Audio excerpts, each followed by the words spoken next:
Hi, everyone. So, today we're talking about starting from where you are. First, I want to introduce myself. My name is Sandra, and I want to take the time to say thank you for joining this live, or maybe you might catch it on the replay. Any case, whatever the case may be, thank you for joining. So, let's start with talking about. I got my notes here. We're going to talk about you don't need another 20 years of experience. What you need is to make a decision. And what do I mean by that? Now, the first decision that I think you need to make is you need to stop thinking that the things that you've been through in your life are just ordinary, or that makes you an ordinary person, or that you don't have anything to offer. Because the truth is, each and every one of us has a unique gift that's designed just for us, and we are the only ones that can use that gift.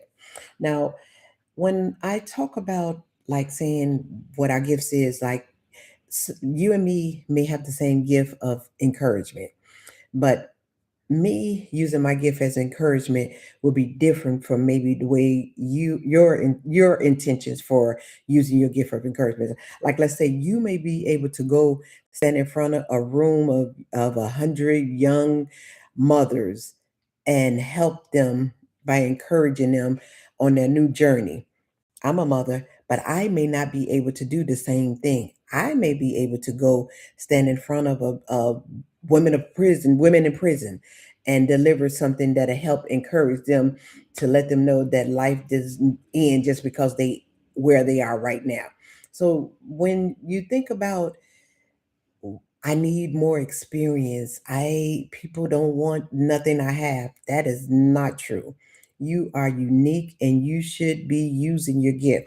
Now, the next thing I'm going to say, I may get some in the comments. Some might not agree with this, but this was said to me. Actually, my son is the one that the first one enlightened me on this. But uh, trying when you hear yourself saying, "I'm trying." Trying is technically a form of failure. And I'm going to break that down for you. Let's say I'm going to start with something simple like driving. When you wanted to learn how to drive, you did that because that was a desire for you. You made a decision to learn how to drive. Now, some others made the decision to learn how to drive but gave up. But you didn't, because to that decision. You didn't try that decision. You actually succeeded in learning how to drive. Now, you did what you needed to do to learn how to drive, but what you didn't do was become a race car driver. And you know why? Because that would have required a different decision. Same thing with cooking. Some of us been cooking so long that we don't even know when we didn't know how to cook. But others didn't grow up maybe learning how to cook. So they decided later on in life, I want to know how to cook. So they learn how to make a few meals. Do they know how to cook now? Yes. But are they a chef? No, because that's a different level, a different decision you have to make. So that's what I mean when I say, either when you think about saying that I'm trying to do something, as opposed to make a decision to do something. Trying gives you an option. Like, oh, I'll see if I can do this. Oh, nope, this didn't work out the way I wanted to. But when you make a decision, you're going to find a way to make that happen.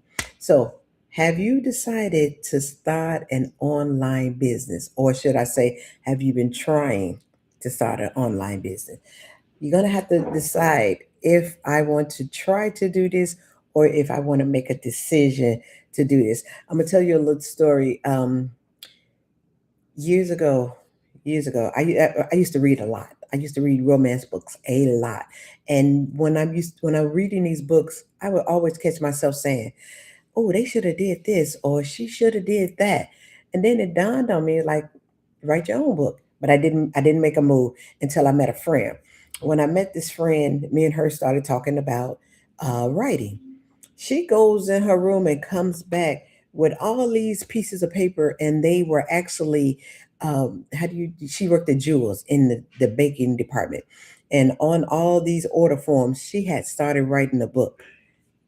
I looked at that and I was like, I have no excuse. If she can take the initiative to at least start writing on notepads, I can go get me a book and start writing. And that's what I did. I didn't have a computer at the time. I went and got me a notebook and I started writing. But here's what I did wrong. I was still in the trying phase. And I'm going to tell you why. Because I was writing, I would stop, I would write, I would stop. Then one day, my mother said to me, why do you always start stuff and stop? And I'm telling you, she couldn't have took a bucket of cold water and pour over me that would have woke me up even better. Because when she said that to me, that was my trigger. When she said that to me, I was like, oh no, she got me messed up. I went in there, I finished that book all because my mother said those words to me. And I'm glad I did because she got to read it before she passed away. But I went on. That's when I know that I made a decision. I went from trying to making a decision. So I went on, I finished that book, and I went on to write three more books. So I got a total of four books published. They self-published. But I did that because I switched from trying to making a decision. So I want to encourage you that whatever it is you want to do, don't stay in the trying mode. Get out of the trying mode. If it's important enough to you, you need to get out of the trying mode and get into decision mode. Now, when you make a decision and you set your goal, remember this, that the plan to get to that goal can change, but don't change the goal. So you may start out one way, like I did. I started out in the trying phase and I wrote on the notepad and let it sit there until I got my trigger. But once I got my trigger, I developed a plan, and that plan led me to write four books. So I hope this encouraged you to get out of the trying stage and get into the decision making stage. And I wish you all the luck in reaching whatever goal it is that you have set for yourself. All right, until next time, if you would, I would appreciate a comment below. I would also appreciate if you like and subscribe to me. If you have any suggestions, please leave them in the comments. I would love to hear from you guys. All right, until next time, bye.